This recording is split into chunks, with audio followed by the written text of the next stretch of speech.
یقیناً ایک ایسا مرد مومن اس دنیا سے رخصت ہوا ہے کہ جس کی خدمات کو ہم کبھی فراموش نہیں کر سکتے، اور ہمیشہ اس مصرعوں کے ساتھ وہ اپنے مدح کا آغاز کرتے تھے کہ چاند کی نقرئی ہتھیلی پر نام حق کے ولی کا لکھا ہے، لوگ جسے کہکشاں سمجھتے ہیں وہ قصیدہ علی کا لکھا ہے۔ یہ مصرعے وہ اپنے بھائی کے پڑھا کرتے تھے، لہٰذا میں اب اس سفر کو آگے لے چلتا ہوں اور عالی جناب مولانا سید دانش نقوی صاحب کی بارگاہ میں ملتمس ہوں کہ وہ آئے اور مجلس کو خطاب فرمائیں۔ لو آج میں بتاؤں تمہیں کیا ہے علماء، انسان آدمی کو بناتے ہیں علماء، ہم کو سنا کہ آل محمد کے اختیار معیار معرفت کا بڑھاتے ہیں علماء، ان نمر ہے مثال زمانے میں آج بھی، دین خدا پہ جان لٹاتے ہیں علماء، ان نمر ہے مثال زمانے میں آج بھی، دین خدا پہ جان لٹاتے ہیں علماء۔ میں بڑے ادب و احترام کے ساتھ عالی جناب مولانا سید دانش نقوی صاحب قبلہ فتح پور امام جمعہ کی بارگاہ میں ملتمس ہوں، آپ حضرات ان کے استقبال کے لیے بلند ترین نعرہ صلوات پڑھ دیں۔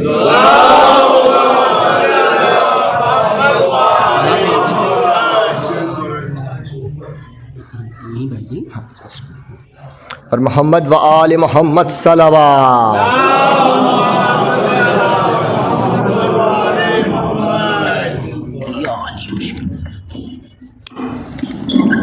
نیچے بیٹھ جائیں نہ ہو تو نیچے ہی بیٹھ جائیں، میں کیوں ایک تو یہ جو ہے نا آواز کر رہا ہے، نہیں تو میں نیچے آ جاؤں، نیچے والے پہ محمد و آل محمد صلوات۔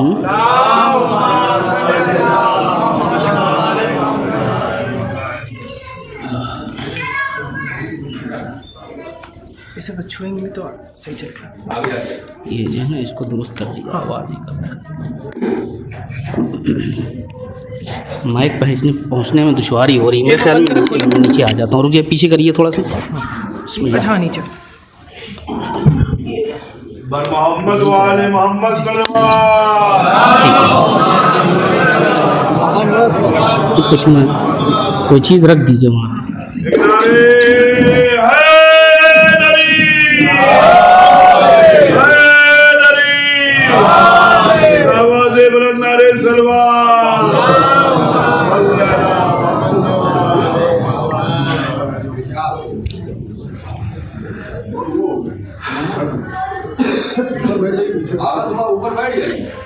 ایمن بھائی دکھ رہے ہیں نا؟ ہم نہیں دکھ رہے ہیں؟ ہم ٹھیک ہے، مائک جو ہے نا پہنچ نہیں پا رہا ہے میرے خیال میں۔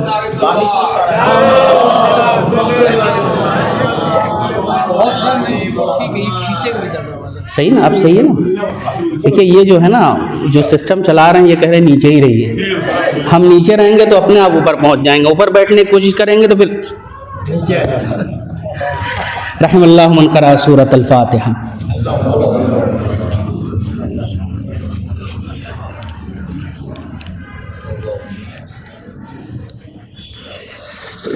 اهدنا الصراط المستقيم صراط الذين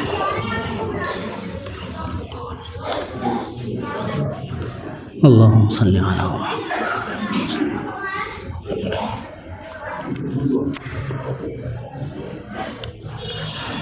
لا حول ولا قوة إلا بالله العلي العظيم۔ أعوذ بالله من الشيطان الرجيم، بسم الله الرحمن الرحيم۔ رب اشرح لي صدري ويسر لي أمري واحلل عقدة من لساني يفقهوا قولي۔ الحمد لله الذي خلق الإنسان علمه البيان جعل له العقل والبرهان، خالق الكون والمكان مالك الحسن والإحسان بارئ المن والامتنان، وهو حي لا يموت بيده الخير، ثم الصلاة والسلام على النبي المكي المدني القرشي الهاشمي السید البہی والسراج المضی والکوکب الدری بالقاسم محمد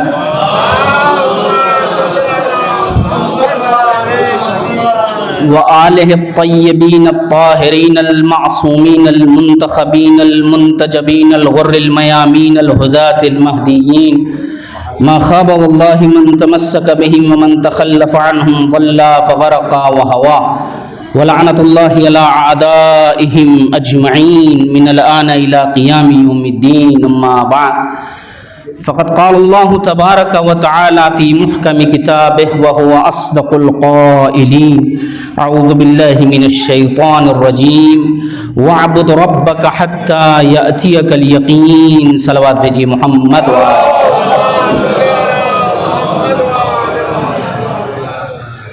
حضرات، قبل اس کے کہ میں اپنے عرائض آپ حضرات کی سماعت عالیہ کے حوالے کروں، ایک مرتبہ سورہ حمد اور 3 مرتبہ سورہ اخلاص مبارکہ کی تلاوت فرما کر مرحوم مغفور جناب حاجی سید منصف علی رضوی کربلائی ابن جناب سید نذیر احمد رضوی صاحب مرحوم کی روح طیبہ کو ایصال ثواب فرما دیں۔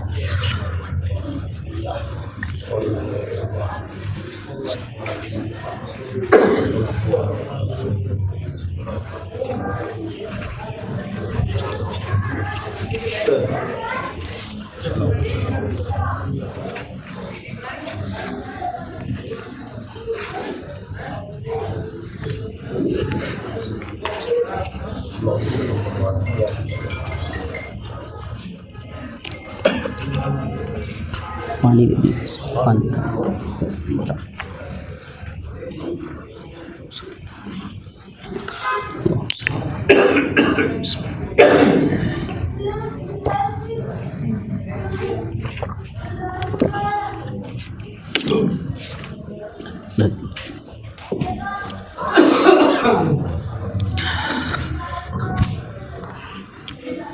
صلوات پڑھیں محمد و آل محمد۔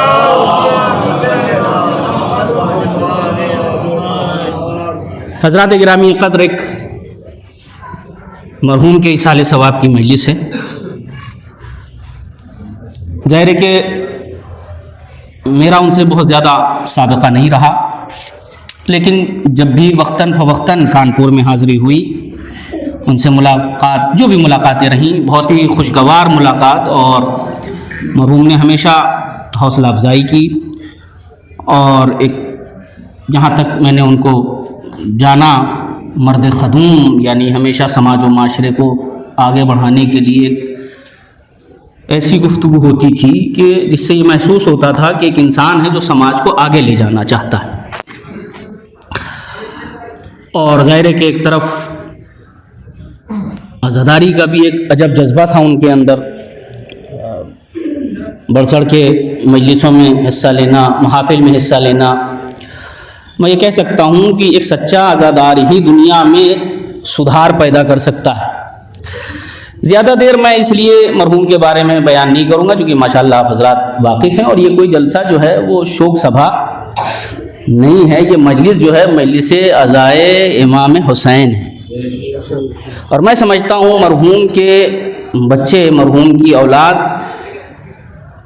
ظاہر ہے کہ ان کے لیے سعادت مندی ہے کہ انہوں نے اپنے باپ کے ایصال ثواب کے لیے کوئی شوق سبھا نہ رکھ کر کے مجلس امام حسین کو رکھا، چونکہ وہ خوب جانتے ہیں کہ اگر ایک کاسہ آب رکھ دیا جائے تو آج نہیں تو کل وہ بھاپ بن کے اڑ جائے گا، مگر اسی کاسہ آب کو اگر آب سمندر سے ملا دیا جائے تو جب تک سمندر کا وجود رہے گا وہ پانی بھی باقی رہے گا۔ اسی لیے ہم جب اپنے مرحوم کا ایصال ثواب کرنا چاہتے ہیں تو ہم کسی ایرے غیرے کا ذکر نہیں کرتے، ہم ان کا ہی ذکر کرتے ہیں جن کا ذکر خدا کرتا ہے، جن کا ذکر رسول کرتا تھا۔ اور آپ دیکھیے، میں یوں ہی نہیں کہہ رہا ہوں، اس لیے کہ الحمدللہ ہمارے یہاں موت کو فنا نہیں سمجھا جاتا بلکہ موت کو منتقل ہونا سمجھا جاتا ہے. اور جس قوم میں پرٹیکولر کسی کو نہیں کہہ رہا ہوں, جہاں ایک کنسیپٹ یہ پایا جاتا ہو نہ نظر کوئی چیز ہے نہ فاتحہ کوئی چیز ہے, تو دیکھیے یہ مجبوری بھی ہے ماننا. جہاں موت فنا سمجھی جاتی ہو وہاں یہی نتائج سامنے آئیں گے, لیکن جہاں موت کو یہ تصور کیا جاتا ہو کہ ایک دنیا سے دوسری دنیا کی طرف انسان منتقل ہوا ہے, تو جیسے اس دنیا کے اپنے تقاضے ہیں کہ یہاں کا اپنا لباس ہے, یہاں کا اپنا کھانا ہے, یہاں کی اپنی کرنسی ہے, یہاں کا اپنا طور طریقہ ہے, یہاں کا اپنا رہن سہن ہے. میں بالکل سامنے کی مثال دے دوں, آپ میں سے بہت سارے افراد ہوں گے جو زیارات ادبات عالیات سے مشرف ہوئے ہوں گے, آپ میں سے بہت سارے افراد ہوں گے جو حج کو گئے ہوں گے, عمرے کو گئے ہوں گے. تو آپ کیا کرتے ہیں جب آپ دوسرے ملک جاتے ہیں تو وہاں کا موسم پتہ کرتے ہیں کہ بھائی وہاں کا موسم کیسا ہے, پھر موسم کے اعتبار سے لباس لیتے ہیں. چونکہ شروع میں ابتدا میں جب تجربہ نہیں ہوتا تو کہیں نہ کہیں غلطیاں ہو جاتی ہیں. ہمارے ساتھ بھی ہوا کہ تجربہ نہیں تھا. اب ظاہر ہے کہ ہندوستانی ماشاءاللہ ہمارا یہ وطن عزیز کافی بڑا ملک ہے, ایک اسٹیٹ میں ٹھنڈک اور دوسرے اسٹیٹ میں گرمی, تو یہ حماقتیں ہوئی کہ اپنے اسٹیٹ کا ماحول سوچ کے اور گجرات چلے گئے تو پتہ چلا انہوں نے کہا مولانا ہم نے آپ کو صرف 2 دن کے لیے بلایا, لیکن آپ کا سوٹ کیس دیکھ کے نہیں لگ رہا کہ آپ 2 دن کے لیے آئے ہیں. تو میں نے کہا بھائی ہمارے یہاں سردی ہو رہی تھی اسی حساب سے لباس لیا ہے. انہوں نے کہا مولانا آپ کے یہاں سردی ہو رہی ہوگی, یہاں کا موسم کچھ اور ہے. تو اس کا مطلب جہاں جایا جائے وہاں کا موسم بھی پتہ کر لیا جائے اور اسی کے اعتبار سے کپڑوں کا انتخاب ہو. اور پھر آپ جو گئے ہوں گے بہت سارے افراد, تو آپ نے دیکھا ہوگا آپ جاتے ہوں گے تو وہاں کا پتہ چلا کھانا الگ ہے. بہت سارے ہمارے افراد جاتے ہیں کہتے ہیں مول صاحب سب کچھ بہت اچھا تھا مگر طبیعت خراب ہو گئی, کیا بتائیں وہاں کی غذا ہی کچھ الگ ہے. تو اس کا مطلب یہ ہے کہ آپ جہاں جاتے ہیں وہاں کی غذا بھی الگ ہوتی ہے. وہ وہاں کی یہاں کی غذا یہاں کے موسم کے اعتبار سے ہوتی ہے, وہاں کی غذا وہاں کے موسم کے اعتبار سے ہوتی ہے. پتہ چلا لباس بھی الگ ہے اور غذا بھی الگ ہے. اب بات آ جائے کرنسی کی, تو ہم نے دیکھا کچھ افراد پھر بھی غفلت میں رہ جاتے ہیں اور کرنسی چینج نہیں کراتے. تو اب اس وقت ہمارے ہندوستان کی بڑی کرنسی 500 کا نوٹ ہے. ابھی فی الحال میں جہاں تک اگر میں خطا نہیں کر رہا ہوں تو 500 کا نوٹ سب سے بڑا مانا جاتا ہے. دیکھیے تاج بھائی بھی ہاں کر رہے ہیں, چونکہ بہرحال تاج بھائی الحمدللہ ایک بڑے شاعر ہیں, آپ کے شہر کے, جاتے ہیں دنیا میں اور گوشہ کنار میں جاتے ہیں تو ظاہر لوگ ان کی خدمات کرتے ہیں تو ان کو خوب اندازہ ہوگا کہ بڑا نوٹ کون سا چل رہا ہے. صحیح ہے, تو وہ جو ہے 500 کے نوٹ چل رہے ہیں. لیکن یہی کرنسی لے کے اگر آپ کربلا میں چلے جائیں یا آپ سعودی عربیہ میں چلے جائیں اور وہاں کسی دکان پہ لے کے کھڑے ہو جائیں تو سامنے والا کہے گا بھائی یہ کرنسی سے میرا کیا لینا دینا ہے. اور یوں بھی آپ کے ملک کا بھروسہ نہیں ہوتا کون سی کرنسی کب بند ہو جائے. لہذا میں نے کہا بھائی معاملہ کیا ہے, کہا نہیں آپ نے غلطی کی ہے. اصل میں معاملہ یہ ہے کہ آپ یہاں آنے سے پہلے آپ کو اپنی کرنسی چینج کرانی چاہیے تھی. ہم نے کہا اس کے لیے کیا نظام ہے, کہا اس کے لیے ایک نظام یہ ہے کہ آپ کو ایکسچینج مرکز کی طرف جانا پڑے گا. یہ کیا چیز ہے, کہا 2 ملک کے بیچ میں ایک مرکز ہوتا ہے ایکسچینج کا جس کا تعلق اس ملک سے بھی ہوتا ہے اس ملک سے بھی ہوتا ہے. وہ یہاں کی کرنسی لیتا ہے اور وہاں کی کرنسی عنایت کر دیتا ہے. بھائی اسی سسٹم کا نام ایصال ثواب ہے. اسی سسٹم کا نام ایصال ثواب ہے. ایصال ثواب اس سے زیادہ اور کچھ نہیں ہے. ضرورت ہے جب آپ بھائی آپ یہ بتائیے کہ مرنے کے بعد کس کے ساتھ کیا ہو رہا ہے, کون جانے ہم میں سے کہ مرنے کے بعد کون کیا فیس کر رہا ہے, سوائے اس کے کہ جو لسان وحی سے ہم تک آ گئی بات, وگرنہ آپ کیا جانے اور ہم کیا جانے کہ اس دنیا میں کیا ہو رہا ہے. تو ضرورت ہے بیچ میں ایک ایسے مرکز کی کہ جس کا تعلق یہاں سے بھی ہو جس کا تعلق وہاں سے بھی ہو, اور طریقہ یہ ہو کہ ہم اپنا جو کچھ اس کے حوالے کریں وہ اس سے بہتر ان تک پہنچا دے. ہمیں دنیا کا نہیں پتا کہ ان کے پاس کیا وسیلہ ہے کیا نہیں, مگر اللہ نے ایصال ثواب کے وسیلے کے طور پہ آپ کو 14 ایسے ذرائع دیے ہیں کہ آپ جو کچھ بھی ان کے حوالے کرتے ہیں وہ اس سے بہتر وہاں تک پہنچاتے ہیں. صلوات بھیجیے محمد و آل محمد. اچھا یہاں تک میں آپ کے اذہان عالیہ کو اس لیے لے کر کے آیا چونکہ بہرحال میں نے جس آیت کا انتخاب کیا ہے قرآن مجید کی بولتی ہوئی آیت ہے، اور میں یہ سمجھتا ہوں کہ شاید ہی اس مجمع میں کوئی ہو کہ جو قرآن مجید کی اس آیت سے یا اس کے ترجمے سے واقف نہ ہو، جہاں اللہ رب العزت یہ ارشاد فرما رہا ہے کہ وَاعْبُدْ رَبَّكَ حَتَّى يَأْتِيَكَ الْيَقِينُ، اپنے رب کی عبادت کرو، مسلسل عبادت کرو، لگاتار عبادت کرو، کنٹینیو عبادت کرو، نرنتر عبادت کرو، اتنی عبادت کرو یہاں تک کہ یقین آ جائے۔ یعنی مطالبہ یہ ہے کہ آپ حالت عبادت میں رہیے یہاں تک کہ یقین آ جائے۔ یہ ایک عجیب بات ہے کہ اتنی عبادت کرو کہ یقین آ جائے، تو کیا یقین عبادت سے پہلے ہے یا عبادت کے بعد ہے؟ جب یقین نہیں تھا تو پھر عبادت کیوں ہو رہی تھی؟ بھئی کہیں تو کوئی مسئلہ ہے، اس لیے کہ جب ہم اپنے گھر میں ایک معمولی سا پلمبر بھی بلاتے ہیں جو آ کر کے ہمارے گھر میں اصلاح کے کام کر دے، تو اس کے لیے بھی ہم پتہ کرتے ہیں کہ وہ کام صحیح کرتا بھی ہے یا نہیں۔ اگر ہمیں کسی ڈاکٹر کے پاس جانا ہو تو ہم ڈگریاں بعد میں دیکھیں گے، یہ ضرور پتہ کرتے ہیں کہ ہاتھ میں شفا بھی ہے یا نہیں۔ ایسا تو نہیں ہے کہ جاتا ہے آدمی 2 پیروں پر اور واپس آتا ہو 4 کاندھوں پر۔ کل صاحب پڑھ کے تو آئے ہیں لندن سے، کہا لندن سے پڑھ کے آئے ہوں گے، مگر عجیب بات ہے کہ ان کے ہاتھ میں شفا نہیں ہے۔ ڈاکٹر کے ہاتھ میں علاج ہے، شفا دینا نہیں ہے۔ صلوات بھیجیے محمد و آل محمد پر۔ اور میں آپ کو بین القوسین یہ بات بتا دوں کہ چونکہ یہ مہینہ ماہ شعبان المعظم ہے، لہٰذا میری گفتگو مرتبط ہوگی اس ماہ سے بھی متعلق، آنے والے ماہ کی بھی آمادگی، کچھ ایسی ہی گفتگو ہوگی، اور اسی درمیان انشاءاللہ ایک جو بھی میرا وقت ہے وہ گزر جائے گا۔ بہت زیادہ میں اپنی بات کو طولانی نہیں کروں گا، بہتر بات وہ ہے جو کم ہو اور مفید ہو۔ مل جل کے صلوات پڑھیے محمد و آل محمد پر۔ تو معاملہ ہے یقین کا۔ دیکھیں یقین بڑی دولت ہے، اگر یعنی بیلیو سسٹم، انسان اگر یقین ہی نہ کرے تو کسی سسٹم پہ چلے گا ہی نہیں۔ اگر ایک انسان کا سسٹم، آپ یہ ایصال ثواب کیوں کر رہے ہیں؟ یہ ایصال ثواب کا کنسپٹ بعض افراد کے کیوں نہیں پایا جاتا؟ مثلا چونکہ معاملہ ہے یقین میں کمی کا۔ جب یقین میں پختگی ہوتی ہے تو انسان ایصال ثواب کرنے میں جھجکتا نہیں ہے، چونکہ ایصال ثواب جسٹ لائک انویسٹمنٹ۔ پیچھے والے تھوڑا سا خاموش ہیں، میں خاموش سے مراد میں نہیں کہہ رہا ہوں کہ آپ بالکل داد دینے لگیے، منع بھی نہیں داد دینا، لیکن بس میرے طرف ہمتن گوش رہیے، میں انشاءاللہ آپ سے دھیرے دھیرے مطلب کے اعتبار سے قریب ہوتا رہوں گا۔ مل جل کے صلوات پڑھیے محمد و آل محمد۔ ہمارے بعض برادران نے لکھا کہ یہاں پر یقین سے مراد معرفت ہے۔ معرفت وہ والی نہ سمجھیے گا جو ہم اور آپ معرفت کہتے ہیں، ان کی یعنی ان کے معرفت کہنے سے مقصد یہ، وہ کہتے ہیں اتنی عبادت کرو یہاں تک کہ یقین آ جائے، تو کہتے ہیں یقین سے مراد معرفت ہے۔ البتہ یہ صوفیزم کی تفسیر ہے، وہ یہ کہتے ہیں یہاں معرفت سے مراد یہ ہے کہ اتنی عبادت کرو اللہ کی کہ ایک وقت ایسا آ جائے کہ تم پر کوئی واجب رہ ہی نہ جائے۔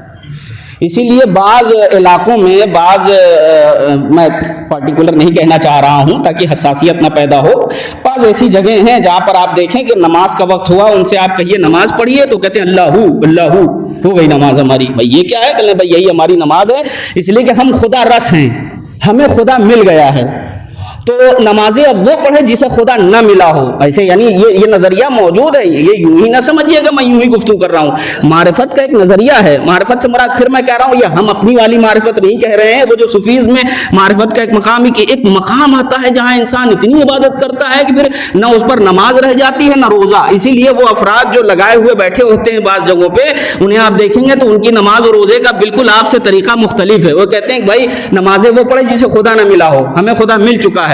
اللہ جانے معرفت کا یہ کون سا درجہ ہے جو نہ کسی نبی کو ملا نہ کسی امام کو ملا، نہ کسی نبی کو ملا نہ کسی امام کو ملا۔ توجہ میرے عزیزو، واقعاً اگر کوئی معرفت کی ایسی کیفیت ہوتی تو میں یہ بات خدائے وحدہ لا شریک کی قسم کھا کے کہہ سکتا ہوں، اگر معرفت کی ایسی کوئی منزل ہوتی تو آل محمد کبھی عبادت کرتے نظر نہیں آتے،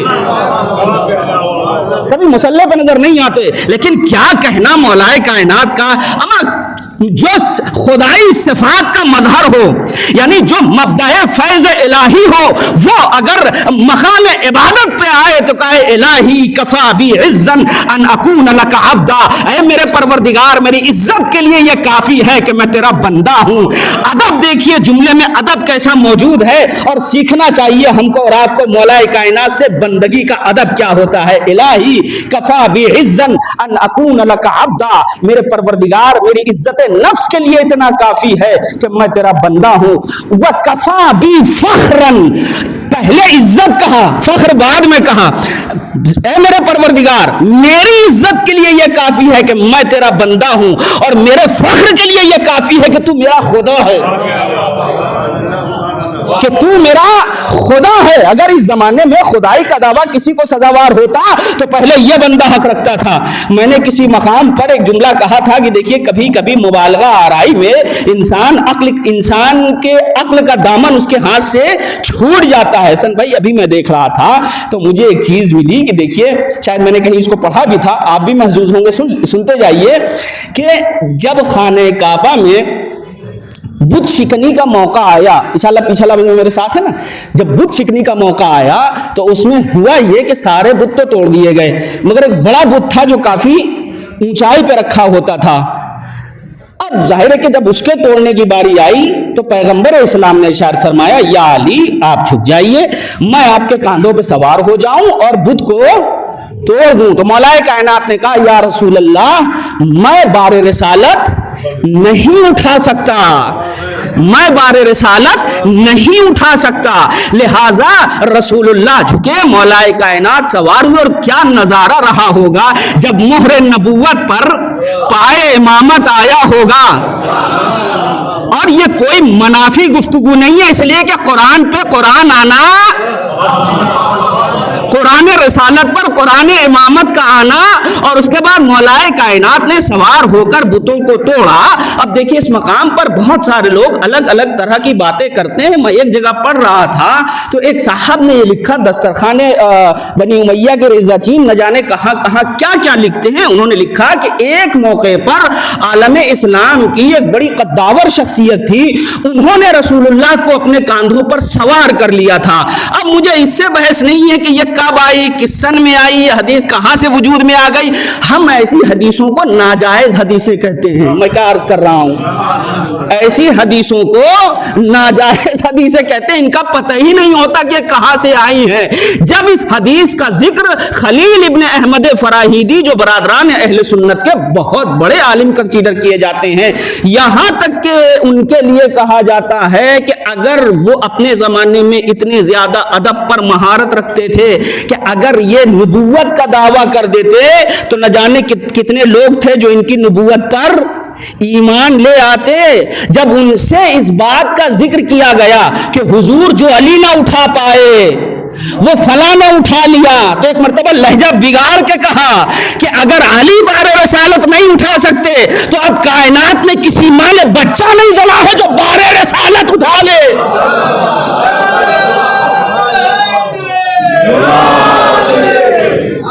کائنات کی کسی ماں نے بچہ نہیں جانا ہے جو بار رسالت اٹھا لے، اور انہوں نے کہا کہ میں اس کو ختم نبوت کی دلیل جانتا ہوں، میں اس کو ختم نبوت کی دلیل جانتا ہوں۔ اور آپ یہاں پر ملاحظہ فرمائیں، صلوات بھیجئے محمد و آل محمد پر۔ مولا کائنات کے جملے کی طرف واپس، الہی کفا be عزن in اکون look Abida وکفا be فخرا ان تکون لی ربا، میرے پروردگار میری عزت نفس کے لیے یہ کافی ہے کہ میں تیرا بندہ ہوں، اور میرے فخر کے لیے یہ کافی ہے کہ تو میرا خدا ہے۔ انت کما احب، اے میرے پروردگار تو ویسا ہے جیسے میں چاہتا ہوں، فاجعلنی کما تحب، مجھے بھی ویسا بنا دے جیسے تو چاہتا ہے۔ تو اب خالق کی مرضی ہے نا علی کو جیسے چاہے بنا دے، اب یہ تو خالق کی مرضی ہے وہ ابو طالب کے لال کو جیسے چاہے بناتے. مجھے یاد آ رہا ہے تو میں عرض کر دوں آپ کے سامنے, جناب ابن سینا کے بارے میں, ابو علی سینا کے بارے میں یہ کہا جاتا ہے کہ ان کے شاگرد مسلسل یہ بات کہتے تھے کہ بھائی آپ ماشاءاللہ اتنے ماہر ہیں علوم طبیات میں اور نہ جانے کتنے علوم میں آپ کو دسترس حاصل ہے, آپ دعوائے امامت کیوں نہیں کرتے ہیں؟ تو مسکرائے اور مسکرا کے بات کو انہوں نے ٹال دیا. اور تھوڑے وقفے کے بعد بچہ یا ظاہر کہ وہ طالب علم سو گیا, صبح کا وقت ہوا تو انہوں نے بالکل جاڑے کا وقت, کڑاکے کی ٹھنڈک, اور انہوں نے اپنے اسٹوڈنٹ کو جگایا کہ بھائی اٹھو اور مجھے جو ہے وہ اٹھ کر کے میرے لیے وضو کا پانی مہیا کرو. تو اب وہ ظاہر کہ ٹھنڈک کا وقت اور کس طریقے سے اٹھنا, وہ طلاب دائیں بائیں کرنے لگے کہ کہیں سے کوئی چھوٹ مل جائے. تو پھر استاد نے جان بوجھ کر کے اس کو جگایا اور جگا کے کھڑکی کے پاس لے کے گئے. کیا دیکھا کہ ایک 75 سے 80 سال کا بوڑھا انسان کنویں سے ڈول نکال رہا ہے, پانی نکال رہا ہے تاکہ وضو کر کے نماز ادا کر سکے. اور عجب انداز سے کہتا ہے کہ میں دعویٰ تو کر دوں, کیا ایسے ایمان لانے والے بھی پیدا کر سکتے ہو؟ صلوات بھیجیے محمد و آل محمد.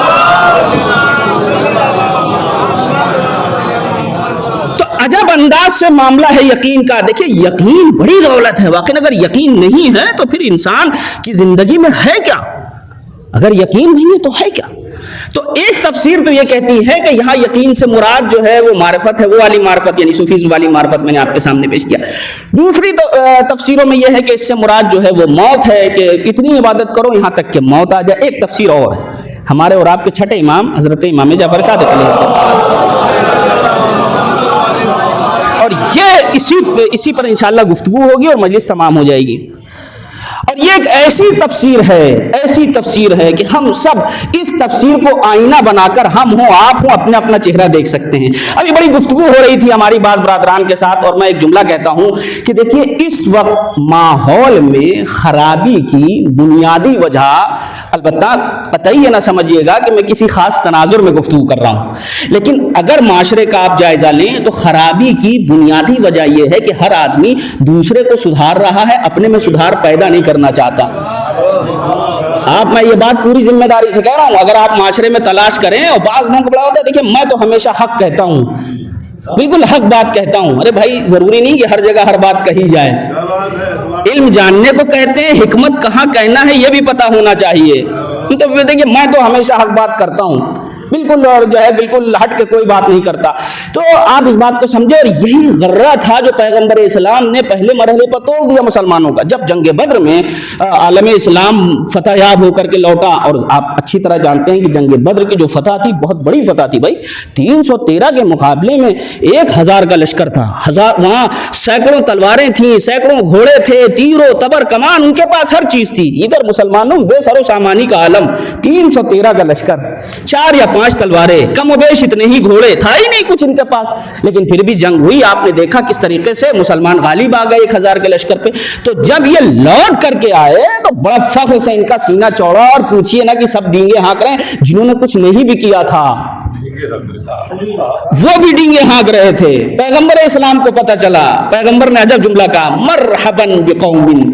دنیا ایسا رہنما تو لا کر کے دکھائے, اور کوئی رہنما ہوتا تو کیا کرتا. دیکھیں پیغمبر نے کیسے اصلاح کی. پیغمبر نے فرمایا مرحباً بقوم, خوشا نصیب اے قوم, لقد قضیتم جہاد الاصغر, مبارکباد ہوئے میری قوم کہ تم تو بہت چھوٹا سا جہاد کر کے آ رہے ہو. ارے 1000 کے لشکر کو ہم پچھاڑ کے آ رہے ہیں, اور صاحب پیغمبر کہہ رہے ہیں مرحباً بقوم, تم بہت چھوٹا سا جہاد کر کے آ رہے ہو. تو فوراً پیغمبر سے پوچھا یا رسول اللہ فمل جہاد الاکبر, اے اللہ کے رسول تو جہاد اکبر کیا ہے؟ فرمایا الجہاد بالنفس, سے بڑا جہاد یہ ہے کہ اپنے اندر کے شیطان سے جہاد کرو. صلوات دیجیے محمد و آل محمد. تو یہ مسئلہ اپنی جگہ پر مسلم ہے کہ ہمیں اپنا تجزیہ پہلے کرنا چاہیے, اور اسلام کی کامیابی کا راز ہی یہی ہے. اگر آپ دیکھیے اسلام ایک ایسا دین ہے, وہ آتھینٹک دین ہے جو اپنے گھر سے شروع کیا گیا ہے. تو ظاہر ہے کہ جب گھر سے شروع کیا گیا ہے تو پھر پہلے ایمان والے گھر سے ہی تلاش کیے جائیں گے, باہر سے تھوڑی تلاش کیے جائیں گے. جہاں سے دعوت دی گئی ہے وہیں سے تو تلاش کیے جائیں گے نا بھائی. اب کسی کو کیا اعتراض ہے اس میں؟ تو اب آپ محسوس کریں اس چیز کو. کہ یہ تفسیر جو ہے ہمارے اور آپ کے امام کی کہ اتنی عبادت کرو کہ یہاں تک کہ تمہارا خاتمہ بخیر ہو جائے.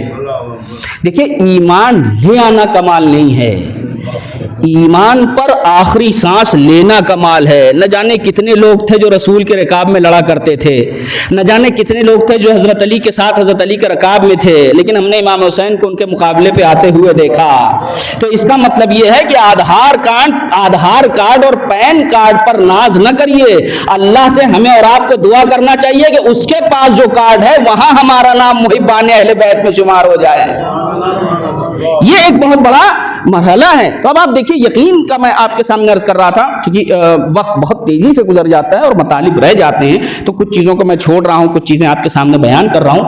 ایک انتہائی رئیسی مطلب آپ کے سامنے بیان کرنا ہے. دیکھیے معاملہ ہے یقین کا، کہ جب تک انسان کو یقین نہیں ہوتا انسان اس پر عمل. آپ کو اگر یقین نہ ہو، آپ اپنی نارمل لائف میں دیکھ لیجئے، عام زندگی میں دیکھ لیجئے، آپ کب کسی سسٹم پہ کام کرتے ہیں. آج اس دنیا میں سب سے زیادہ جو سوسائڈ کیسز بڑھے ہوئے ہیں، میں ابھی پرسوں رپورٹ دیکھ رہا تھا تو اس میں یہ تھا کہ زیادہ تر جو سوسائڈ کیسز ہیں اس کی بنیادی وجہ ہے ڈپریشن. بنیادی وجہ کیا ہے؟ ڈپریشن. مایوس ہو جاتا ہے انسان. یہ مایوس کیوں ہو رہے ہیں؟ کیونکہ یقین کا دامن ان کے ہاتھ سے چھوٹ جاتا ہے. یہ بہت بنیادی چیز ہے جو میں عرض کرنا چاہ رہا ہوں. میرے بچے اپنے اذہان میں اس کو محفوظ کر لیں. قرآن مجید نے بڑے خوبصورت انداز میں اس کو کور کیا. قرآن نے آواز دی، اعوذ باللہ من الشیطان الرجیم، ان الذین قالوا ربنا اللہ، وہ لوگ جو اللہ کو اپنا رب کہتے ہیں، ثم استقاموا، اور کہتے نہیں ہیں بلکہ اس پہ گامزن بھی رہتے ہیں. اس کا مطلب دو مرحلہ ہے، ایک ہے زبان سے کہنا اور دوسرا ہے اس پر گامزن رہنا. ایک ہے کہنا، دوسرا ہے گامزن رہنا. ان الذین قالوا ربنا اللہ، وہ لوگ جو اللہ کو اپنا رب کہتے ہیں، ثم استقاموا، اور پھر اس پہ گامزن رہتے ہیں. تو اللہ کی طرف سے کیا انعام ہے، کیا ریوارڈ ہے، کیا جزا ہے، کیا انعام ہے؟ تو اللہ آواز دیتا ہے، فلا خوف علیہم ولا هم يحزنون. جب اس مرحلے پر بندگی آ جائے کہ وہ ہمیں رب بھی کہے اور اس پر قائم بھی رہے، تو اب نہ ان کے دل میں کوئی خوف ہوتا ہے نہ ملال ہوتا ہے. عربی ڈکشنری جا کر کے دیکھیے تو فروق اللغہ میں یہ لکھا ہوا ہے، خوف کا تعلق آنے والے زمانے سے ہے، حزن کا تعلق گزرے ہوئے زمانے سے ہے. تو جو اللہ کو اپنا رب کہتا ہے اور اس پر گامزن رہتا ہے، سیلری کے کٹ جانے سے مایوس نہیں ہوتا، جاب کے چلے جانے سے مایوس نہیں ہوتا، زندگی میں محنت کر کے اگر کوئی اچیومنٹ نہیں ہوا تو وہ قطعی مایوس نہیں ہوتا. اس لیے کہ آپ کی محنت ایرے غیرے نتو خیرے کے لیے نہیں ہوتی، اللہ کو راضی کرنے کے لیے ہوتی ہے، محمد والے محمد کو راضی کرنے کے لیے ہوتی ہے. یا اللہم صلی علی محمد. تو ان الذین قالوا ربنا اللہ، وہ لوگ جو اللہ کو اپنا رب کہتے ہیں. اور زیادہ تر دیکھیے جو ڈپریشن کے معاملات ہیں اس کی بنیادی آپ تلاش کریں گے، بنیادی وجوہات تو آپ کو ملے گا کہ یا تو انسان فیوچر میں کوئی پلاننگ کرتا ہے. فار ایگزامپل مثال دے رہا ہوں بچوں کو کہ بھوش میں آپ کوئی منصوبہ بناتے ہیں، وہ فیل ہو گیا، اب انسان بالکل ڈپریشن میں آ گیا، ارے صاحب کیسے ہوگا. یا خاص طور سے کورونا پیریڈ میں یہ ہوا ہمارے بچوں کے ساتھ اور جوانان کے ساتھ یہ چیزیں ہوئیں.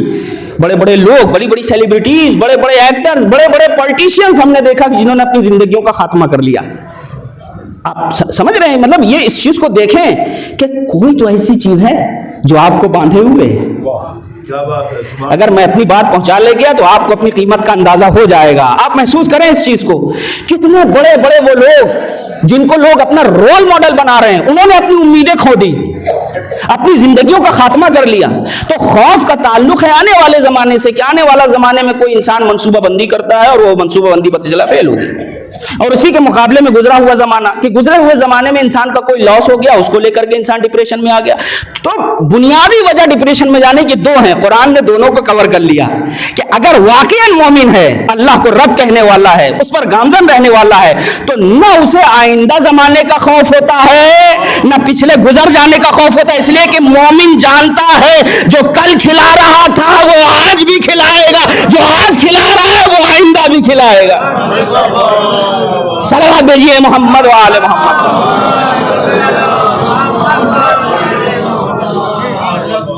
تو ہم اور آپ جو کر رہے ہیں اس کو ایز اے انویسٹمنٹ سمجھیے. آپ بتائیں اگر یقین نہ ہو تو انسان کیوں انویسٹ کرے کہیں؟ میں مثال سامنے کی مثال دی جائے تاکہ بچوں کے اذہان عالیہ تک پہنچ جائیں. آج کل تو ماشاءاللہ اب میں نے سنا ہے ایسا کہ بینک وغیرہ بھی جو ہے وہ خوب ایف ڈیز پہ جو ہے وہ انٹرسٹ دے رہے ہیں. ایف ڈی کریے اور بالکل بینک نے اپنے خزانے کھول دیے, آئیے ایف ڈی کریے اور لے کر کے جائیے. 4-5 سال میں نہیں کتنے سال کی کیا ایف ڈی, بہت زیادہ سسٹم مجھے نہیں پتا, لیکن بہرحال دنیا میں رہتے ہیں تو یہ چیزیں پتہ چلتی ہیں. بھائی ایف ڈیز پہ بہت زیادہ انٹرسٹ مل رہا ہے, لوگ ایف ڈیز کی طرف بھاگ رہے ہیں. تو آپ یہ کیوں جا کے کر رہے ہیں, مطلب ایس بی آئی میں یا پی این بی میں اور بینک چھوڑ کر کے آپ خاص بینکوں کی طرف کیوں بھاگ رہے ہیں؟ ہم اور آپ کیوں بھاگتے ہیں یا بعض افراد کیوں بھاگتے ہیں؟ وجہ یہ ہے کہ جن بینک کے سسٹم پہ آپ کو بھروسہ ہے وہاں آپ انویسٹمنٹ کرتے ہیں. بھئی اس کے علاوہ اور کیا جواب ہوگا؟ اور جن بینکوں میں آپ پہ سسٹم پہ بھروسہ نہیں ہے وہاں آپ انویسٹمنٹ نہیں کرتے. آپ خود بتائیں, تھوڑی دیر کے لیے سوچیں کہ لوگ اپنا کیسے محنت کی کمائی ہوئی دولت اور یعنی 50,000 روپے, 1 لاکھ روپے, 2 لاکھ روپے جا کے آپ بینک کے حوالے کر رہے ہیں. بینک سے کوئی رشتہ داری ہے ہماری آپ کی نہیں, بھروسہ ہے ہم کو, سسٹم پر بھروسہ ہے. بھائی دیکھ کر کے آئے وہ, ہم نے کہا کیا دلیل ہے, کہ یہ دیکھیے یہ سرٹیفکیٹ ہمارے پاس ہے, یہ موجود ہے, یہ ایف ڈی سرٹیفکیٹ ہمارے پاس ہے. اس کا مطلب یہ ہے کہ ہمیں بینک کے سسٹم پر بھروسہ ہے. آپ بالکل سامنے کی اور مثال دے دیں, آپ کسان کو لے لیجئے, اسے زمین پہ کیا دکھ رہا ہے؟ بظاہر اگر آپ دیکھیے تو زمین پہ کیا دکھ رہا ہے اس کو کہ وہ قیمتی بیج لا کے زمین کے سینے کے حوالے کر رہا ہے؟ امید, یقین, اس کو زمین کے سسٹم پر بھروسہ ہے کہ جو اس کے حوالے کیا جائے وہ اس سے زیادہ واپس کرے گی. اگر ریٹرن کی امید نہ ہو تو کوئی انویسٹمنٹ نہیں کرتا.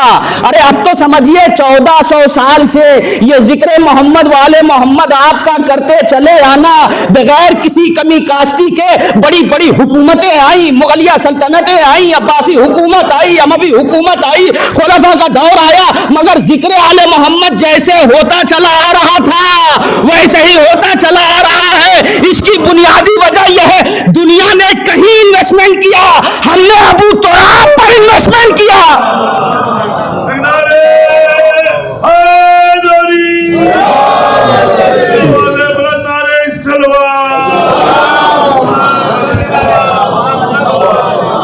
اور اب میں آ جاؤں اپنے مطلب کے اوپر. دیکھیں میرا یہ اپنا طریقہ کار ہے, چونکہ ہم اور آپ جس مہینے میں ہیں یہ ماہ شعبان ہے, شعبان معظم ہے.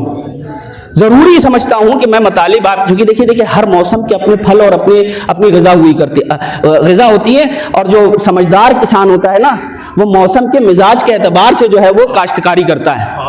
تو ہم خطیب جو ہوتے ہیں یا شاعر جو ہیں ان کو کاشتکار کی طرح ہونا چاہیے, جو موسم ہو اس کے اعتبار سے بیان کیا جائے. تو ہم جس موسم سے گزر رہے ہیں یہ ہے ماہ شعبان معظم. کتنا مبارک مہینہ ہے. دیکھیے یقین سے میں الگ نہیں ہٹ رہا ہوں, آپ دیکھیے اتنا مبارک مہینہ ہے. اب میں دیکھ رہا تھا, حالانکہ میں بہت زیادہ ان سب چیزوں پر کان نہیں دھرتا, لیکن بہرحال اب یہ چیزیں ہیں. خاص طور سے جب شادی کے وقت وہ تاریخ دیکھی جاتی ہے تو دیکھیے پھر وہ کیسا کیا کیا چیزیں ہوتی ہیں. کچھ چیزیں تو پڑھی نہیں تھی کبھی, تو معاشرے میں آگے پتہ چلی کہ یہ بھی ہوتا ہے. چڑھتا مہینہ اور گرتا مہینہ اور یہ مہینہ اور وہ مہینہ اور مدار کا مہینہ اور اس خالی کا مہینہ, اس میں نہیں ہو سکتی, اس میں نہیں ہو سکتی, بدھ کو نہیں ہوگی, اتنے دن کے اندر ہونی چاہیے. مطلب وہ چیزیں جس کا کتاب میں دور دور تک کوئی ورنن ہی نہیں ہے. اب ہم بھی پریشان کہ بھائی یہ کیا چیزیں ہیں, لیکن اب ہیں. یہ نحس تاریخ ہے. میں اپنے بچوں اور جوانوں سے کہتا ہوں, اپنے بزرگان سے کہتا ہوں کہ بھائی ساد و نحس دیکھیے, یہ نہ دیکھیے. شادیوں میں حرام کام ضرور روکیے.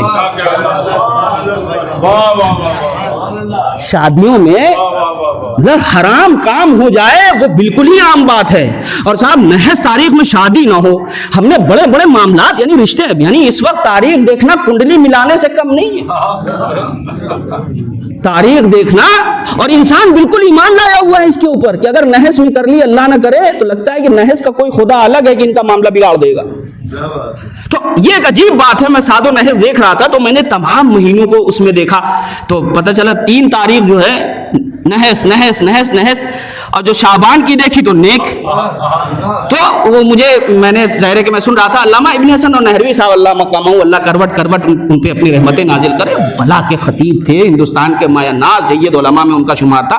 بڑا اچھا جملہ وہ کہتے تھے اس مقام پہ آ کر کے کہ اصل میں سال کے اور مہینوں کے 3 تاریخ تو نحس کنسیڈر کی جاتی ہیں, لیکن شعبان کی 3 تاریخ اس لیے نحس نہیں ہے چونکہ حسین نے تاریخ کو بدل دیا ہے.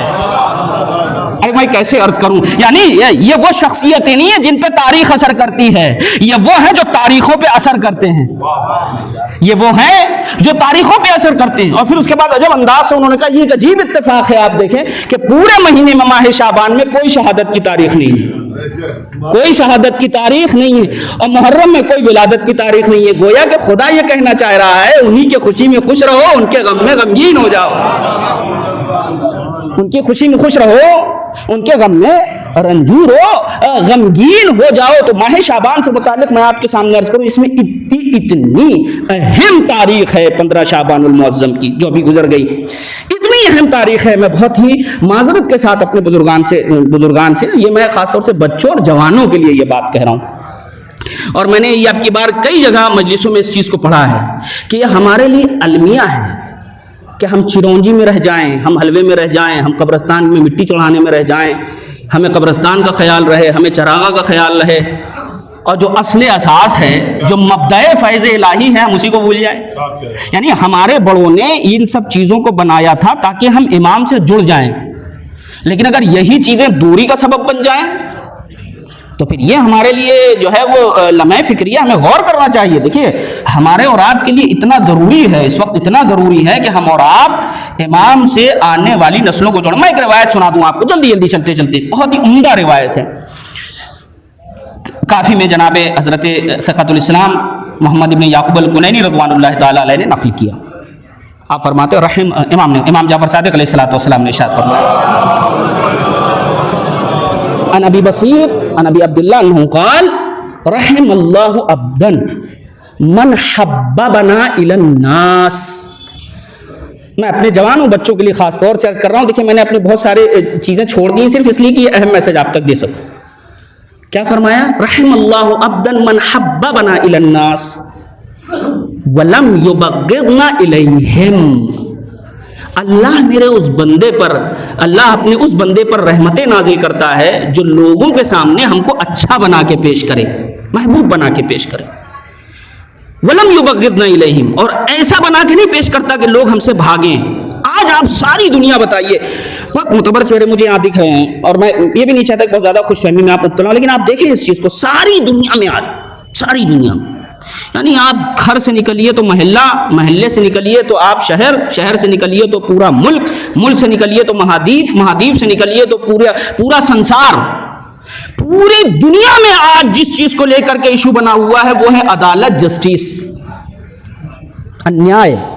پوری دنیا پریشان ہے اس چیز کو لے کر کے، پوری دنیا پریشان ہے اس چیز کو لے کر کے، اور یہ ہمیں تو اس بات پر فخر ہونا چاہیے، ناز ہونا چاہیے۔ کیا عمدہ، اور میں سمجھتا ہوں یہ کانفرنس کا بڑے بڑے سیمینار کا موضوع ہے۔ جناب مفتی جعفر صاحب اللہ مقامہ نے اس چیز کو لکھا کہ جب مولا کائنات کو خبر ملی اس بات کی کہ ہمارا ایک عامل ہے، ہمارا ایک گورنر ہے جو صاحبان ثروت کے یہاں بہت تیزی سے جاتا ہے، جب خبر ملی مولا کائنات کو تو فوراً انہوں نے کلاس لگائی، ان کو لائن حاضر کیا کہ بھائی یہ تمہارا اجلت کے ساتھ عمرہ کیا جانا یہ تھوڑا سا کہیں نہ کہیں تم کو لا کر کے سوالیہ نشان لگاتا ہے تمہارے کیریکٹر کے اوپر۔ تو انہوں نے کہا کہ اصل میں مولا بات یہ ہے کہ یہ سب چیریٹی بہت کرتے ہیں، دان دکھشنا بہت کرتے ہیں، احمد بھائی بہت دان دکھشنا کرتے ہیں سب یہ۔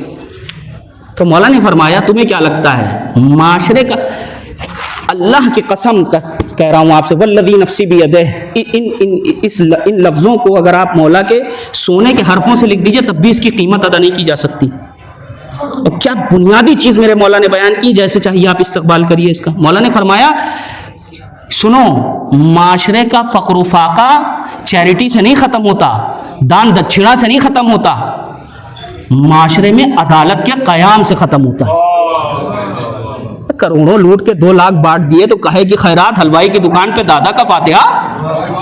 ساری دنیا کے یہ جو چیریٹی کرنے والے ہیں آپ ان کو ایک اور، میں یہ نہیں کہہ رہا ہوں کہ اس کو نہیں کرنا چاہیے، چیریٹی ایک بہت اہم وشے ہے، بہت ہی مکھیہ جو ہے وہ وشے ہے، لیکن یہ بات سمجھنا چاہیے کہ دنیا میں جو عدالت کا قیام، دنیا میں اگر انصاف قائم ہو سکتا ہے، دنیا میں اگر خوشحالی آ سکتی ہے تو صرف اور صرف کس سے آ سکتی ہے؟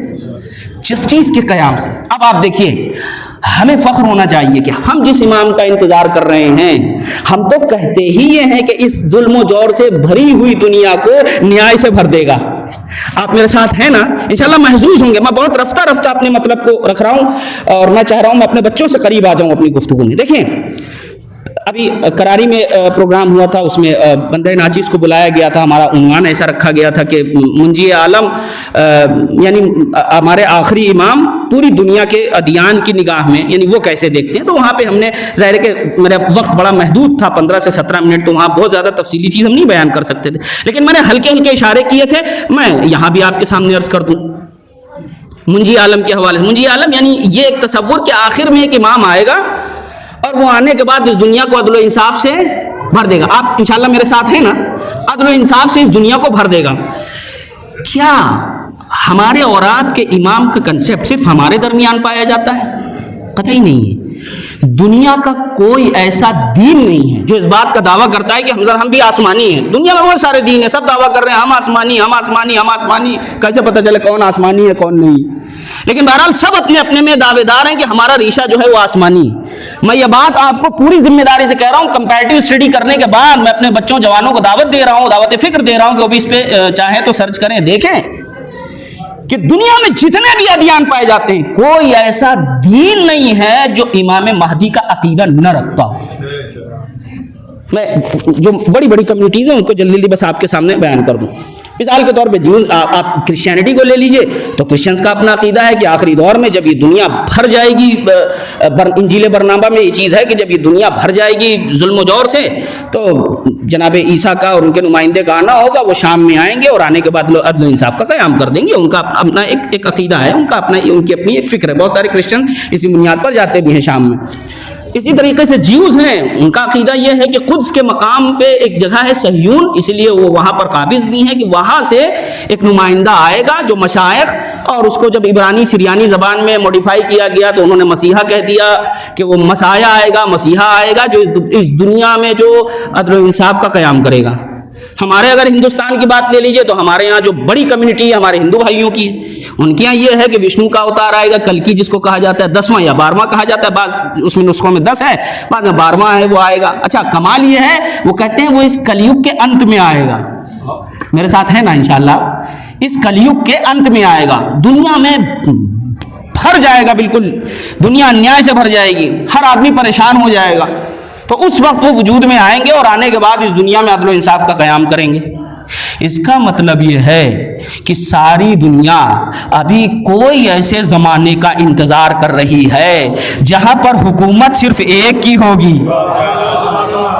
حکومت ایک کی ہوگی, ہر ایک کی نہیں ہوگی.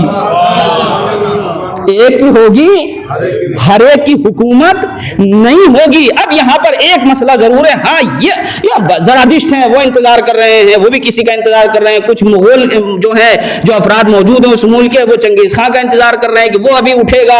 بعض ہمارے آپ میسوپوٹامیہ لے لیجئے, مصر کی طرف لے لیجئے تو وہاں کچھ ممیز موجود ہیں, ان کے لیے یہ چیز ملتا ہے کہ ان کو باقاعدہ تلوار اور ہتھیار کے ساتھ سلایا گیا کہ یہ اٹھیں گے اور اٹھ کر کے جو ہے اس دنیا میں عدل و انصاف کا قیام کریں گے. اب کون اٹھے گا نہیں یہ تو بعد میں پتہ چلے گا, یہ اپنی جگہ پر موضوع ہے, کون اٹھے گا کون نہیں یہ بعد میں پتہ چلے گا. اب آپ دیکھیے, مجھ سے قریب ہو جائیے, میں آپ سے قریب ہو جاؤں کہ زیادہ تر وہ روایات ہمارے استاد محترم مرحوم جناب آیت اللہ شیخ علی قرانی کتاب المعجم الموضوعی لأحادیث الامام المہدی, بڑی اچھی کتاب ہے, اور اس کتاب میں آپ نے امام زمانہ سے ریلیٹڈ جتنی بھی احادیث ہیں سب کو الفابیٹیکل جمع کیا ہے. بہت ایسی کتاب ہے جو میرے خیال میں جو طالب علم جو چاہتا ہو اسے ضرور پڑھنا چاہیے اس کتاب کو. تو انہوں نے اس میں لکھا کہ جتنی بھی روایات ہیں اس طریقے کی, یعنی ظہور سے پہلے کی اور ظہور کے بعد کی, تو جب آپ ان روایات کو دیکھیں گے تو آپ کو ملے گا کہ 3 چیزوں پر فوکس کیا گیا ہے. روایات سینکڑوں ہیں, اس میں 3 چیز پہ فوکس کیا, یعنی تمام روایات کا جو نچوڑ نکالا ہے تو اس کا 3 محاور انہوں نے ذکر کیے. پہلا محور یہ ذکر کیا کہ دھرم کے نام پہ ادھرم ہونا. آج اتنی بڑی مشکل ہے کہ ہر آدمی دھرم کے نام پہ مرنے کٹنے کو تیار ہے مگر دھرم پہ چلنے کو تیار نہیں. یہ میں آپ کو بالکل وشوسنی سوتروں سے بتا رہا ہوں کہ جتنے بھی لوگ آج دھرم کے نام پہ آپ کو کٹتے اور لڑتے نظر آئے, آپ مان لیجئے کہ وہ دیندار نہیں ہیں. اما یہ کیسا دین ہے جو اپنے مخالف کو برداشت نہیں کرتا؟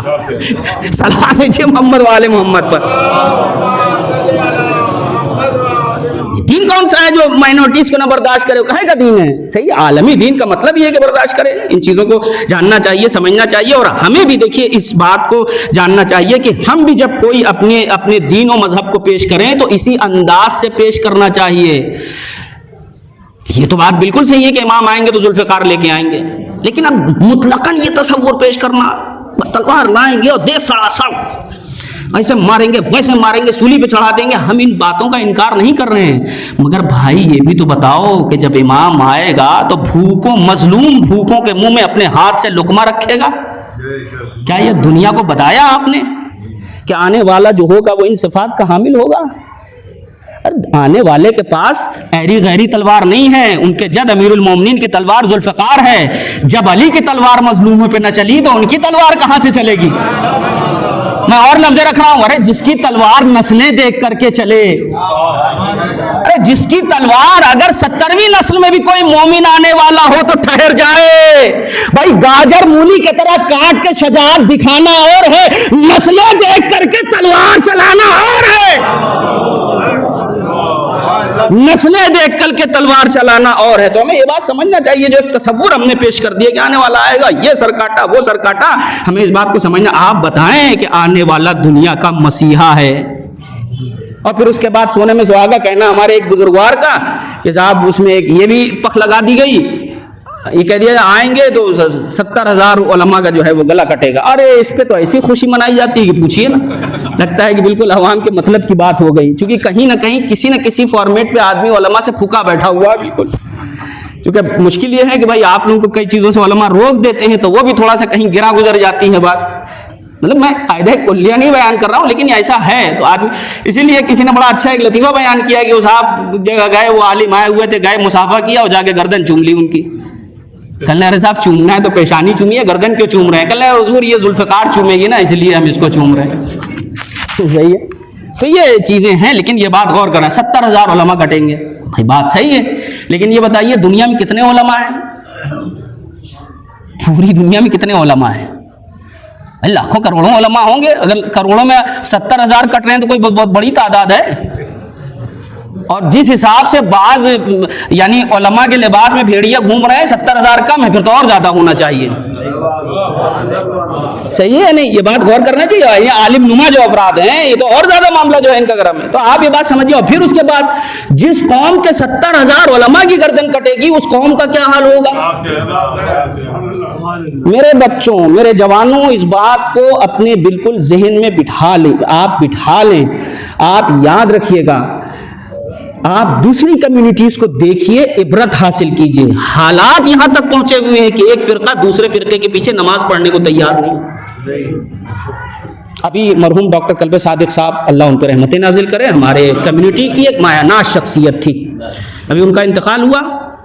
ایک بیچارے مولانا صاحب نے، دوسری کمیونٹی سے ان کا تعلق تھا، انہوں نے آ کے نماز پڑھ لی، ان کی زندگی اجیرن کر دی لوگ صاحب، ان کا تو نکاح ٹوٹ گیا، ان کو تو بعض لوگوں سے میں نے سنا ہے کہ ان کو بیچارے کو اندر بٹھا کر کے ان کو کلمہ پڑھوانا پڑ گیا دوبارہ سے۔ یہ حالات مچے ہوئے ہیں، آپ دیکھیں۔ کیا آپ کو ناز نہیں ہوتا کہ کوئی تو ایسی چیز ہے، کچھ لوگ ایسے ہیں کہ جو آپ کو 1400 سال سے ولایت پر باقی رکھے ہوئے ہیں؟ بھائی ہونا چاہیے نہیں ہونا چاہیے؟ آپ ذرا سوچیں، ہم مثال دیتے ہیں بالکل سامنے کی، اور محظوظ ہوں آپ، فخر کریں آپ اپنی قسمت کے اوپر۔ بڑے ہم بات کر لیں، مثلا ہم لے لیں حضرت امام اعظم جناب ابو حنیفہ کو لے لیجیے، بڑے امام کنسیڈر کیے جاتے ہیں عالم اسلام کے۔ یہ کب پیدا ہوئے؟ 80 ہجری میں پیدا ہوئے، یعنی پیغمبر کی وفات کے 70-70 سال کے بعد یہ پیدا ہوئے نا، حضرت امام اعظم کب پیدا ہوئے؟ 80 ہجری میں تو ان کی ولادت، یعنی پیغمبر کے بھی جانے کے 50 سال کے بعد یہ پیدا ہوئے۔ دوسرے بڑے امام جو مانے جاتے ہیں عالم اسلام کے، امام مالک مانے جاتے ہیں، امام مالک کو بھی آپ جا کر کے دیکھ لیجئے، امام مالک جو آئے ہیں وہ تقریباً 93 ہجری میں، اگر میرا حافظہ خطا نہیں کر رہا ہے تو 93 ہجری بھی دیکھیے، تو پیغمبر 11 ہجری میں انتقال کر رہے ہیں، یہ کب پیدا ہو رہے ہیں؟ 93 ہجری میں۔ امام شافعی کو لے لیجئے، امام شافعی تو 150 ہجری میں پیدا ہوئے ہیں، یعنی پیغمبر کی وفات کے، پیغمبر کی شہادت کے 100 سال سے زیادہ کے بعد۔ امام احمد ابن حنبل کو لے لیجئے، بھائی ہم کسی کی توہین نہیں کر رہے ہیں، لیکن یہ تو سامنے کی باتیں ہیں نا۔ امام احمد ابن حنبل کو لے لیجئے، یہ کب آئے؟ ان کا تو اور زیادہ معاملہ ہے، 163 میں پیدا ہوئے ہیں۔ اب آپ ذرا اندازہ کریے، یہ سب اپنے زمانے کے بڑے عالمی تو تھے، لیکن کس طریقے سے ان کے نام پہ فرقے بن گئے، اور ایک فرقہ دوسرے کو برداشت نہیں کرتا۔ اے شیعان علی، تمہیں اپنے قسمت پر ناز ہونا چاہیے۔ شیخ کلینی سے لے کر کے شیخ صدوق تک، شیخ صدوق سے لے کر کے شیخ مفید تک، شیخ مفید سے لے کر کے شیخ توسی تک، شیخ توسی سے لے کے علامہ ابن ادریس ہلی تک، علامہ ابن ادریس ہلی سے لے کر علامہ ہلی تک، علامہ ہلی سے لے کر کے ملا ابو الحسن اصفہانی تک، ملا ابو الحسن اصفہانی سے لے کر کے آیت اللہ موصل الحکیم تک، آیت اللہ موصل الحکیم سے لے کر کے آیت اللہ نعیمی تک، آیت اللہ نعیمی سے لے کے آیت اللہ خوئی تک، آیت اللہ خوئی سے لے کے آیت اللہ خمینی تک، آیت اللہ خمینی سے لے کے آیت اللہ سیستانی تک، آیت اللہ سیستانی سے لے کے آیت اللہ خاندانی تک۔ دکھائیے مجھے کسی نے کلینیہ فرقہ بنایا ہو، مفیدیہ فرقہ بنایا ہو، صدوقیہ فرقہ بنایا ہو۔ تو بھیا جب انہوں نے فرقہ نہیں بنایا تو تم کون ہوتے ہیں فرقہ بنانے والے؟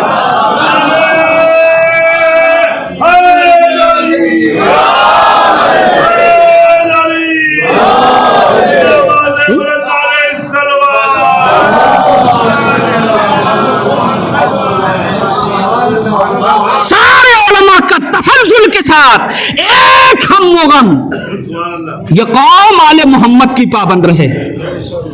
ان سارے غلاموں کا ایک ہم و غم، یہ قوم آل محمد علیہ الصلوۃ والسلام کی پابند رہے۔ تو کل اگر یہی علماء ہی تو ہیں جو آپ کو دین کے مقابلے میں جب آپ کسی چیز کو غفلت میں دین سمجھتے ہیں، یہی آپ کے آڑے آ جاتے ہیں، تو بہرحال یہی تو ہیں کہ جنہوں نے آپ کو سنبھالا ہوا ہے زمانہ غیبت میں، اور یہ طے ہے کہ یہ سب غلام ہیں۔ آقا تو ہمارے پردہ غیبت میں ہیں، مگر سورج کا اپنا کمال ہے، سورج بادلوں میں بھی ہو، سورج اگر بادلوں میں بھی ہو تب بھی سولر سسٹم فیل نہیں ہوتا۔ ارے بھائی میں نے کیا عرض کیا بھائی، سولر سسٹم سورج کے بادلوں میں چلے جانے سے فیل نہیں ہوتا، ان کا کمال یہ ہے۔ اچھا یہ بھی میں مثال دے رہا ہوں، وگرنہ سورج تو ان کے جد کے اشارے پہ پلٹ کے آتا ہے، یہ میں صرف مثال دے رہا ہوں۔ تو اب دیکھیے میں ان میں سے صرف ایک چیز، ایک ذات کا ذکر کر دوں، آیت اللہ خمینی کا نام میں ذکر کر دوں۔ آپ دیکھیں ناز کریں کس انداز سے انہوں نے اس چیز کو لکھا۔ ان کی کتاب ہے الحکومت الاسلامیہ۔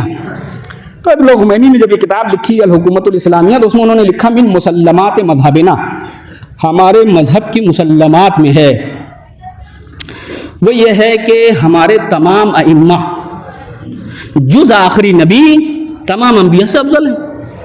اس میں کوئی شک و شبہ کی گنجائش نہیں ہے، اس میں کوئی تردد نہیں، اور نہ کبھی کیجئے گا۔ کبھی بعض لوگوں کو کچھ بذوق دوست پھنس جاتے ہیں تو وہ ان سے مصلحت سے کام لینے لگتے ہیں۔ بھیا مصلحت سے کام نہ لیجئے، فخر سے کہیے ہم جن ائمہ کو مانتے ہیں وہ جز آخری نبی تمام انبیاء سے افضل ہیں، اس میں کوئی شک و شبہ کی گنجائش نہیں ہے۔ جب آیت اللہ خمینی نے اس چیز کو لکھا اور اس پر سلسلے سے قیل و قال ہوا ان کے بارے میں، تو دیکھیے کتنا اچھا جواب علامہ مرتضی عسکری نے دیا، کیا خوبصورت انداز میں علماء ربانیین کی پہچان و شان کیا ہوتی ہے وہ دیکھیے۔ وہ کہتے ہیں کہ بھائی اس میں آپ کو کیا اعتراض ہے کہ ہمارے ائمہ تمام انبیاء سے جز آخری نبی تمام انبیاء سے بہتر اور افضل، اس میں آپ کو مشکل کیا ہے؟ کیا آپ یہ حدیث نہیں بیان کرتے کہ پیغمبر نے ارشاد فرمایا علماء امتی کا انبیاء بنی اسرائیل، میرے امت کے علماء بنی اسرائیل کے انبیاء جیسے ہیں؟ تو کہہ لیں صاحب ٹھیک ہے، لیکن وہ ہم جیسے تھوڑی مولویوں کے لیے کہا گیا، وہ تو امام اعظم جیسے، امام شافعی جیسے، امام حنبلی جیسے۔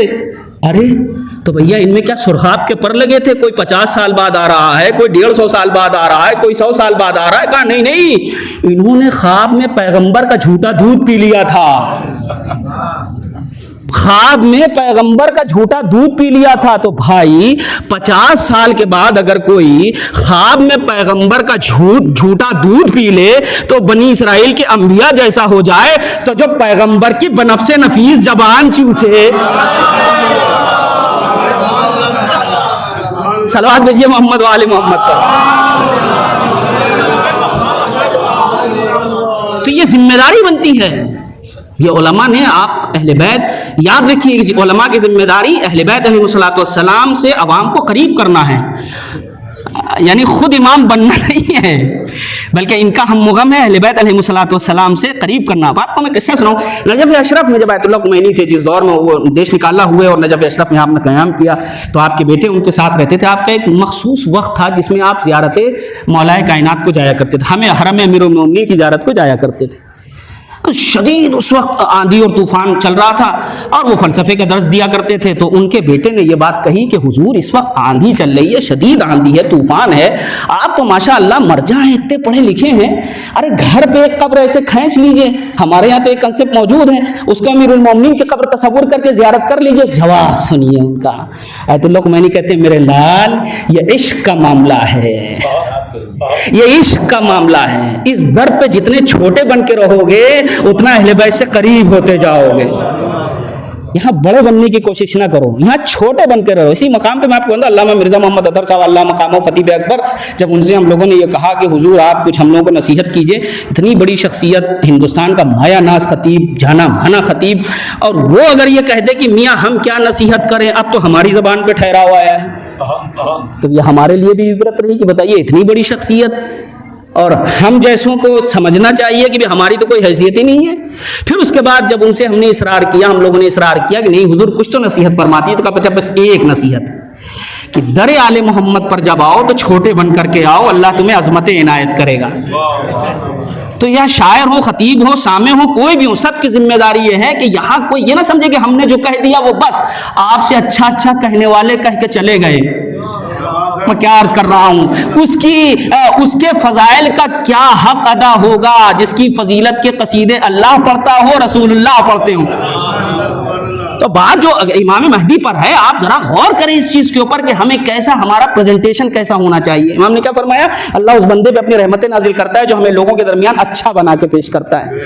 کیا امام مہدی کے ولادت کے موقع پہ ہمارے یہاں, یعنی میں ان سب چیزوں کا قطعی مخالف نہیں ہوں, آپ کا حلوہ بنانا, نظر و نیاز کرنا یہ اپنی جگہ پر ہے, میں یہ نہیں انکاری نہیں ہوں, لیکن کیا ہمیں امام کے لیے کام نہیں کرنا چاہیے, امام سے دنیا کو متعارف نہیں کرانا چاہیے. اس لیے کہ دنیا آج 3 چیزوں سے پریشان ہے. دھرم کے نام پہ ادھرم ہو رہا ہے, صحیح ہے, دھرم کے نام پہ ادھرم ہو رہا ہے. دنیا میں شانتی ویوستھا بالکل بگڑ چکی ہے, کوئی آدمی سیکیور نہیں ہے, محفوظ نہیں ہے, امن و امان کا نام و نشان نہیں ہے اس دنیا میں. چاہے جتنا بڑا سیلیبریٹی ہو اپنے کو محفوظ محسوس نہیں کرتا, مان لیجئے آپ اس بات کو. تیسری چیز مانو سنسادھنوں میں کمی پائی جاتی نہیں پائی جاتی ہے. تو 3 یہ بنیادی چیزیں ہیں جو میں ہندی میں اس لیے کہہ رہا ہوں, بچے بعد میں نہ کہیں بڑی گاڑی اردو کہہ دی. 3 چیزیں ہیں جس کی بنیادی, ایک دھرم کے نام پہ ادھرم ہونا, دوسری چیز میں نے کیا بتائی آپ کی, میں جان بوجھ کر کے پوچھ رہا ہوں, دوسری چیز میں نے کیا بتائی, ہاں, تیسری چیز مانو سنسادھنوں کی کمی. تو دھرم کے نام پہ ادھرم ہونا, امن و امان کا بالکل اتا پتہ نہیں ہے, اور تیسری چیز مانو سنسادھن کی کمی. تو آپ دنیا کو بتائیے ہمارا امام جب اس دنیا میں آئے گا تو اللہ کا وعدہ ہے, هو الذی ارسل رسولہ بالہدی ودین الحق لیظہرہ علی الدین کلہ ولو کرہ المشرکون. یہ اللہ کا وعدہ ہے, کسی منتری کا وعدہ نہیں ہے کہ ایک ایسا آنے والا ہے جس کے آنے کے بعد دنیا میں صرف انسانیت کا بول بالا ہوگا. اور اگر بات شانتی ویوستھا کی آ جائے تو وہ ایسی شانتی ویوستھا قائم کرے گا کہ جس گھاٹ سے شیر پانی پیے گا اسی گھاٹ سے ہرن پانی پیے گا. اور مانو سنسادھنوں کی بات آ جائے تو وہ ابو تراب کا بیٹا ہے, ٹھوکر مارے گا تو زمین خزانے اگل دے گی.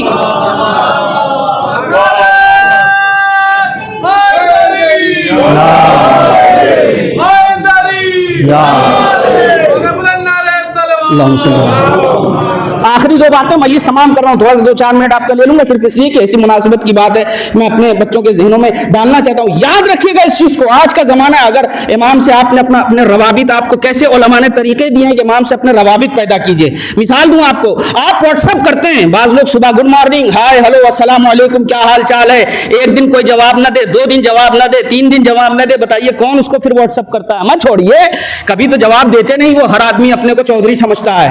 بھائی کب تک ہم ان کو بھیجیں, کبھی تو جواب دیں. اس کا مطلب یہ ہے جب کسی کو خط لکھا جاتا ہے اور وہ جواب نہ دے تو خط لکھنا بند کر دیا جاتا ہے. مگر 1400 سال سے یہ عریضوں کا سلسلہ بتا رہا ہے, جواب ادھر سے آ رہا ہے. اگر جواب نہ آتا تو یہ عریضے نہ لکھے جاتے. یہ عریضے نہیں ہے بلکہ امام سے رابطے کو مضبوط کیا جا رہا ہے.